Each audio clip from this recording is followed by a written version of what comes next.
You ask Tiger to solve. This deals with linear equations with one unknown.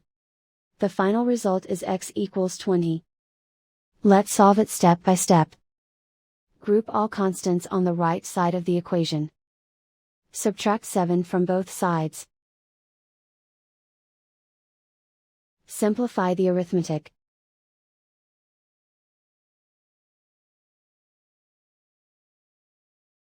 Isolate the x. Multiply both sides by 5.